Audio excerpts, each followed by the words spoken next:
ये आकाशवाणी शिमला है। अब आप राजकुमारी चंदेल से प्रादेशिक समाचार सुनिए। आज के मुख्य समाचार।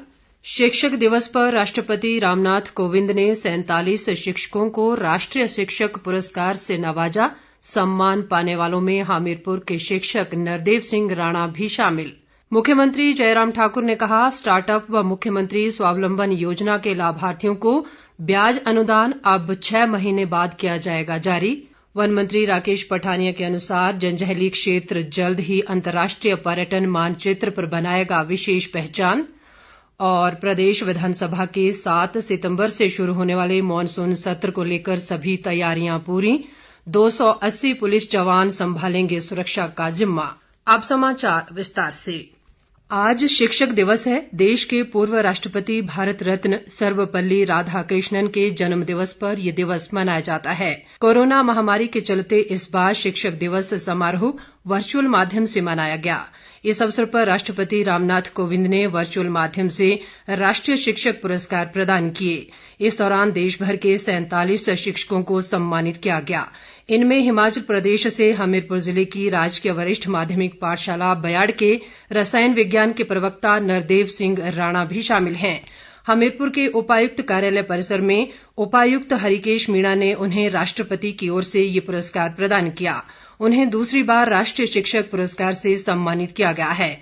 नरदेव सिंह शिक्षा विभाग में लगभग 22 वर्षों से अपनी सेवाएं दे रहे हैं। मेरा नाम नरदेव सिंह, प्रवक्ता रसायन विज्ञान, government senior secondary school Byad, जिला हमीरपुर में कार्यरत हूँ। मैंने लगभग आज से 21 वर्ष पहले राजकीय वरिष्ठ माध्यमिक पाठशाला तलाई डिस्ट्रिक्ट बिलासपुर में बतौर प्रवक्ता रसायन विज्ञान अपनी सेवाएं शुरू की। तब से लेके आज दिन तक मैं बच्चों की समस्याओं के निवारण हेतु हमेशा प्रयासरत रहता हूं। क्लासरूम टीचिंग को ज्यादा इफेक्टिव बनाने के लिए मैं विभिन्न प्रकार के नवीनतम प्रयोग करता रहता हूं। बहुत से कंसेप्ट ऐसे केमिस्ट्री के अंदर होते हैं जिनको मैं प्लेवे मेथड के द्वारा समझाने की कोशिश करता हूं, तो वहीं पे बहुत से कंसेप्ट ऐसे हैं जिन्हें मैं स्टोरी टेलिंग मेथड के अनुसार समझाने की कोशिश करता हूं। मैंने हमेशा केमिस्ट्री के हर एक कंसेप्ट को डे टू डे लाइफ के साथ साधारण जीवन में घटित होने वाली घटनाएं, प्रतिदिन होने वाली घटनाओं को नए रूप में बच्चों के समक्ष रखते हुए हर एक टॉपिक को सरलतम बनाया है।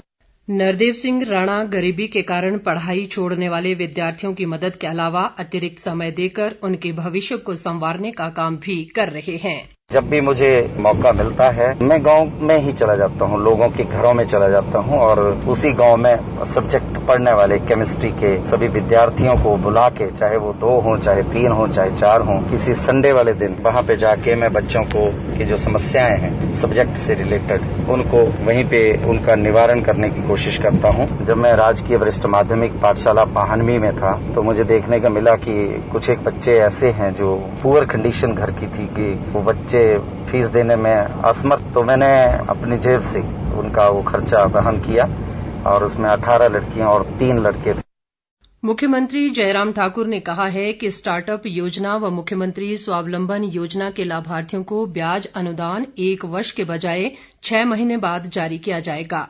आज शिमला से वीडियो कॉन्फ्रेंसिंग के माध्यम से इन योजनाओं के लाभार्थियों से बातचीत के दौरान मुख्यमंत्री ने ये जानकारी दी। उन्होंने कहा कि मुख्यमंत्री स्वावलंबन योजना के अंतर्गत दिए जाने वाले अनुदान को ट्रेजरी के बजाय नोडल बैंकों से आवंटित करने और 60% अनुदान अग्रिम किश्त के रूप में प्रदान करने संबंधी अधिसूचना जारी कर दी है। मुख्यमंत्री ने कहा कि पिछले वर्ष 1415 युवाओं ने इस योजना का लाभ उठाया, जबकि इस वर्ष 2000 युवाओं को लाभान्वित करने का लक्ष्य रखा गया है।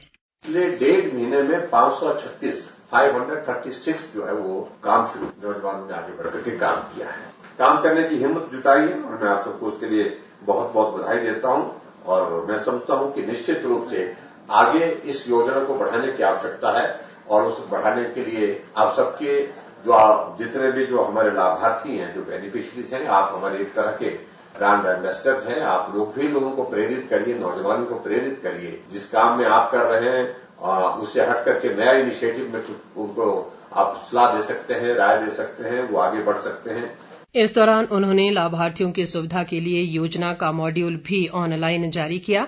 इस अवसर पर उद्योग मंत्री बिक्रम ठाकुर ने कहा कि मुख्यमंत्री स्वावलंबन योजना युवाओं के लिए वरदान साबित हुई है।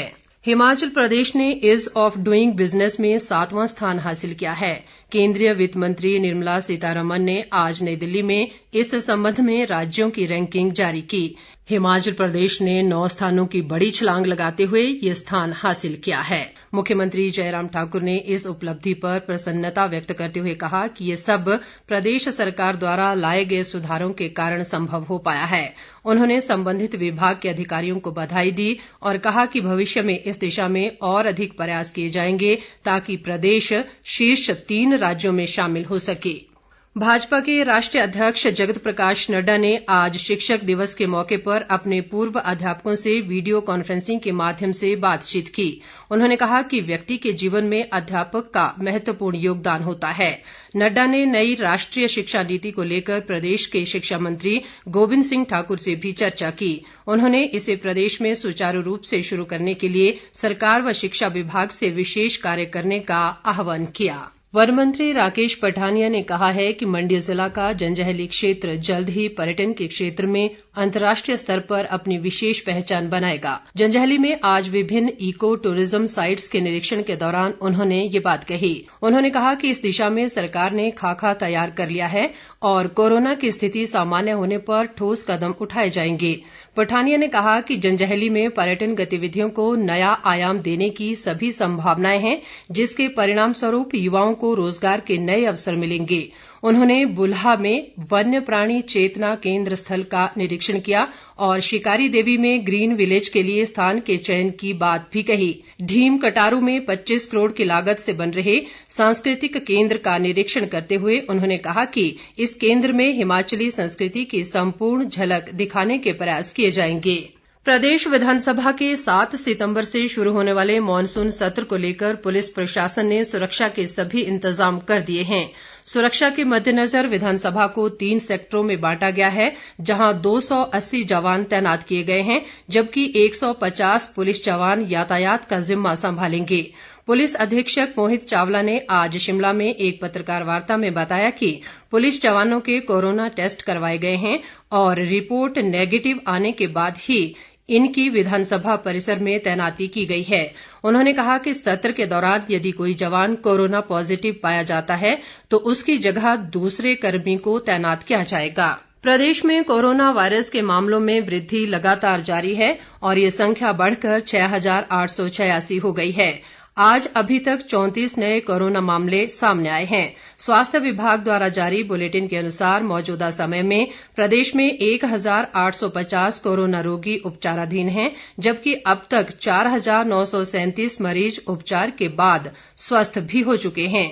प्रदेश में अब तक 52 कोरोना मरीजों की मृत्यु हुई है। ऊना जिले के अंब उपमंडल के 64 वर्षीय कोरोना संक्रमित व्यक्ति की आज सुबह हरोली स्थित कोविड केयर अस्पताल में मृत्यु हो गई। जनजातीय विकास मंत्री रामलाल मारकंडा ने आज केलंग में अटल टनल रोहतांग के उद्घाटन संबंधी तैयारियों को लेकर अधिकारियों व पार्टी कार्यकर्ताओं के साथ समीक्षा बैठक की। इस दौरान उन्होंने अधिकारियों को सभी आवश्यक दिशा निर्देश दिए। गौरतलब है कि प्रधानमंत्री नरेंद्र मोदी 29 सितंबर को सामरिक दृष्टि से महत्वपूर्ण अटल टनल रोहतांग का उद्घाटन करेंगे। इससे पूर्व केंद्रीय रक्षा मंत्री राजनाथ सिंह का 9 सितंबर को टनल का दौरा करने का कार्यक्रम है। खाद्य आपूर्ति मंत्री राजेंद्र गर्ग ने अधिकारियों से विकास कार्यों में तेजी लाने के लिए अधिक ऊर्जा के साथ कार्य करने का आह्वान किया है।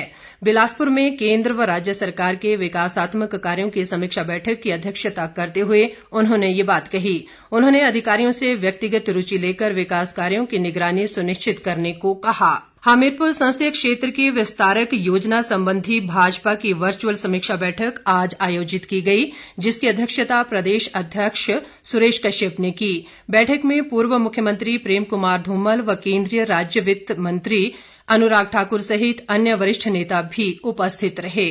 इस दौरान केंद्रीय वित्त राज्य मंत्री अनुराग ठाकुर ने कहा कि जिस तरह से भाजपा के कार्यकर्ता धरातल पर कार्य कर रहे हैं वो प्रशंसनीय है। अंत में मुख्य समाचार एक बार फिर। शिक्षक दिवस पर राष्ट्रपति रामनाथ कोविंद ने 47 शिक्षकों को राष्ट्रीय शिक्षक पुरस्कार से नवाजा। सम्मान पाने वालों में हमीरपुर के शिक्षक नरदेव सिंह राणा भी शामिल। मुख्यमंत्री जयराम ठाकुर ने कहा, स्टार्टअप व मुख्यमंत्री स्वावलंबन योजना के लाभार्थियों को ब्याज अनुदान अब 6 महीने बाद किया जाएगा जारी। वन मंत्री राकेश पठानिया के अनुसार जंजैहली क्षेत्र जल्द ही अंतर्राष्ट्रीय पर्यटन मानचित्र पर बनाएगा विशेष पहचान। और प्रदेश विधानसभा के 7 सितंबर से शुरू होने वाले मॉनसून सत्र को लेकर सभी तैयारियां पूरी। 280 पुलिस जवान संभालेंगे सुरक्षा का जिम्मा। इसके साथ ही ये समाचार बुलेटिन समाप्त हुआ।